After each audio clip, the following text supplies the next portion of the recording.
28 अगस्त को रक्षाबंधन वाले दिन रिलीज होने वाली है खोसला का घोसला 2। और मैं पर्सनली इस मूवी के लिए बहुत एक्साइटेड हूं, क्योंकि जो पहली वाली खोसला का घोसला थी उसमें कोई डाउट नहीं है कि वो मूवी थी एक कल्ट क्लासिक।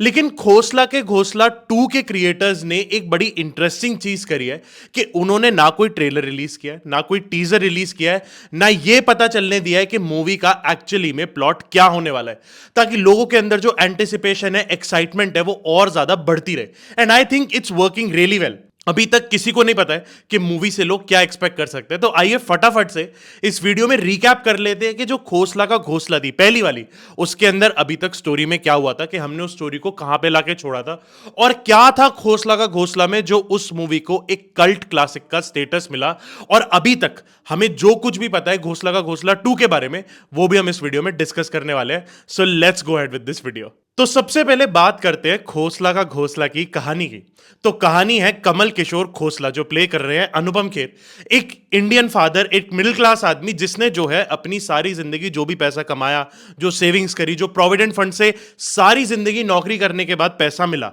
उस सबको इन्वेस्ट कर देते हैं दिल्ली में एक प्लॉट के अंदर कि भैया ये मैं प्लॉट लूंगा, इसके ऊपर एक अच्छा सा घर बनाऊंगा और मेरी पूरी फैमिली इसमें सेट हो जाएगी। लेकिन उस प्लॉट पे नजर पड़ जाती है एक बहुत ही शातिर, एक गुंडा टाइप, जो एक प्रॉपर्टी डीलर होता है, खुराना, प्लेड बाय बमन ईरानी, और वो करता है उनके उस प्लॉट के ऊपर कब्जा। और वो अनुपम खेर को बोलता है कि भैया अगर आपको ये प्लॉट वापस चाहिए तो मुझे पैसे दो और ये प्लॉट ले जाओ।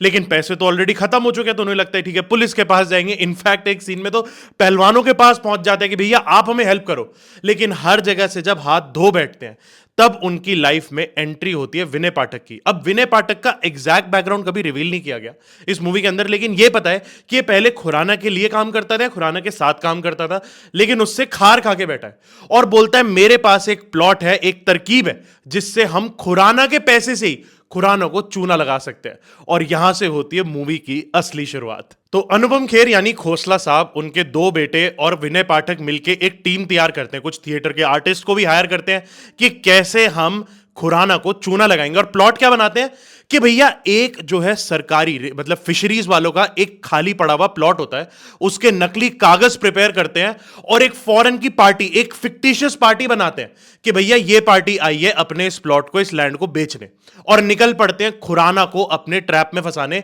कि वो सरकारी प्लॉट और नकली कागजों के दम पे हम खुराना को ही बेच देंगे। लेकिन खुराना जो है वो भी शातिर आदमी है, ऐसा नहीं है कि कोई भी आता जाता उसको चूना लगा के चले जाएगा। तो प्लानिंग करनी पड़ती है बहुत पक्की, और फिर ये मूवी आगे बढ़ती है कि कैसे खुराना उस प्लॉट की इंस्पेक्शन पे जाता है, कैसे ये लोग एक्टिंग करते हैं, और फाइनली वो नकली प्लॉट, मतलब जो गवर्नमेंट का प्लॉट था, उसके नकली कागजों के बेच पे खुराना को बेच देते हैं। वो पैसे मिलते हैं और वही पैसे लेके खोसला साहब पहुंच जाते हैं खुराना के पास, अपना प्लॉट भी छुड़वा लेते हैं और एंड में खुराना को चूना लगा देते हैं। तो ये जो पूरा प्लॉट डेवलप होता है कि कैसे छोटे से थिएटर के आर्टिस्ट्स मिलके इतनी बड़ी बड़ी एक्टिंग कर जाते हैं, कैसे खुराना को एक एक कदम पे उन्हें चकमा देना पड़ता है। और बार बार जो मैं आपको बात बता रहा हूं, खुराना मैं इसलिए बोल रहा हूं क्योंकि बमन ईरानी ने इस कैरेक्टर के अंदर इतनी जान डाल रखी है that it keeps you on the edge के आखिर में ये लोग सक्सेसफुल हो पाएंगे या नहीं हो पाएंगे। और पूरी मूवी जो है सिचुएशनल कॉमेडी के ऊपर चलती है,